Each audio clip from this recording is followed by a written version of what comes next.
Mukhang blooming at in love ngayon si Maymay Entrata. Sino kaya ngayon ang nagpapatipok ng puso ng dalaga?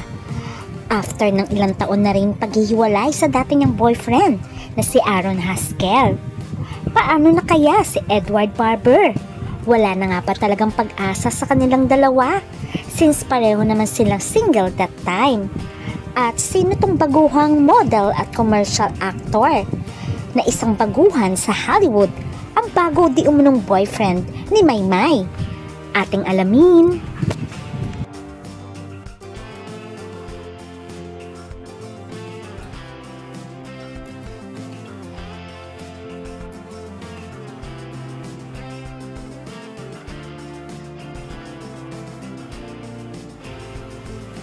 Sino naman ba ang makakalimot sa love team ni Maymay Entrata at Edward Barber? Nagsimula ito dahil sa Pinoy Big Brother. Dahil sa kanilang kasikatan at pagkapanalo sa Pinoy Big Brother, ay talaga naman tinangkilik sila ng masa. Tinawag silang Mayward ng mga fans.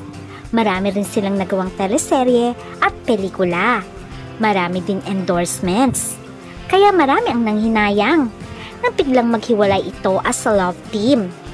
At marami ang nagsasabi bagay naman sila. Bakit hindi na lang sila ang nagkatuluyan? Since pareho naman daw silang single that time. Pero ayon sa dalawa ay talagang magkaibigan lamang silang dalawa. Pero nandun daw ang kanilang pagmamahal at concern sa isa't isa. Kahit na naghiwalay sila bilang love team. Marami talaga ang nanghinayang sa dalawang ito dahil napakalakas ng kanilang love team. Pero bigla na lamang itong napuwag. Pero kahit naman daw hindi sila magka-love team na ay nandun pa rin ang pagiging magkaibigan nilang dalawa. Alam naman natin na may pinagdaanan si Maymay dahil sa pagkamatay ng kanyang ina dahil sa sakit na cancer. Pero nandyan si Edward para sa kanya para makiramay at makidalamhati.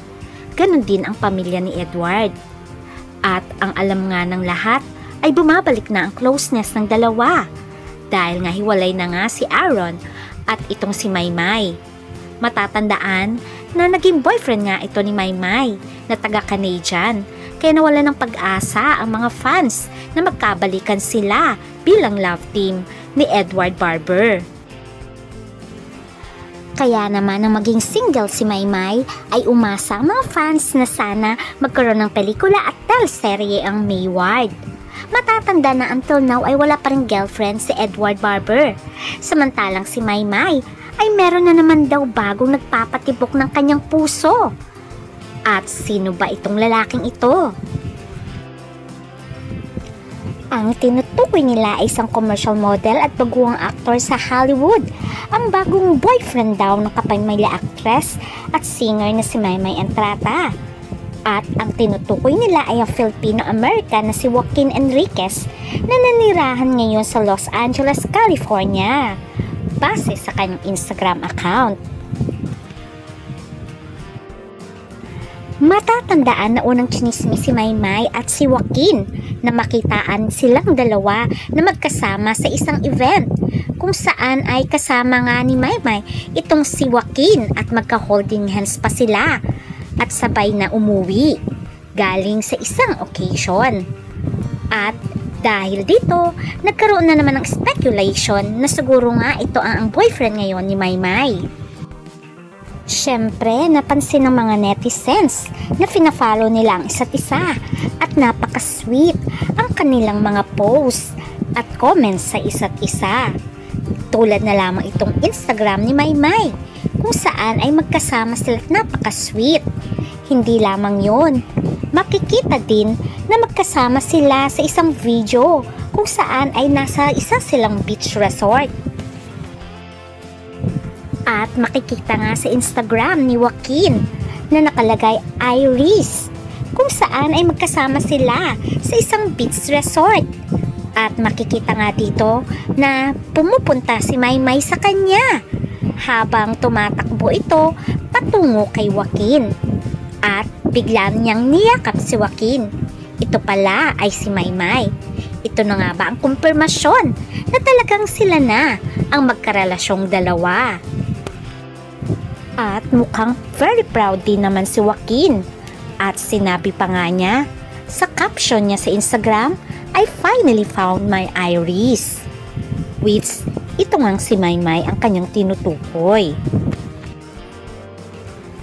At sa comment section naman talaga naman, ay nag-comment din si Maymay at sinabi niyang, "My lover," with matching teary-eyed at heart emojis. Kasunod ng tugon ni Joaquin sa komento ni Maymay na mahal kita.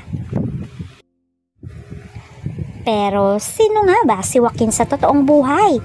Siya ay nag-graduate sa University of California sa San Diego noong 2024 sa kursong bachelor's degree in theater.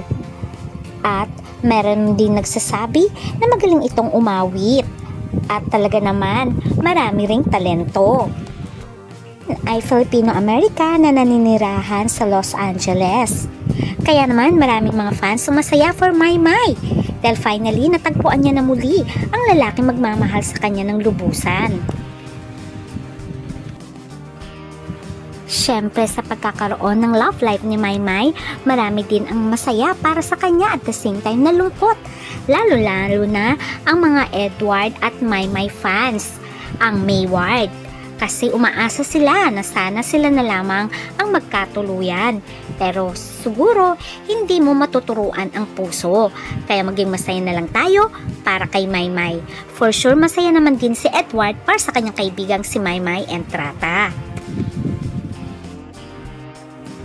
Pero syempre, wish ng mga fans, sana daw ay wag lokohin ni Joaquin si Maymay dahil nagkataon noon ay foreigner din ang naging boyfriend ni Maymay at nasaktan ito. Sana daw mahalin ni Joaquin si Maymay ng lubusan. At ito ang ating abangan, ang kanilang love story kung mauuwi sa forever. Hanggang sa muli, bye!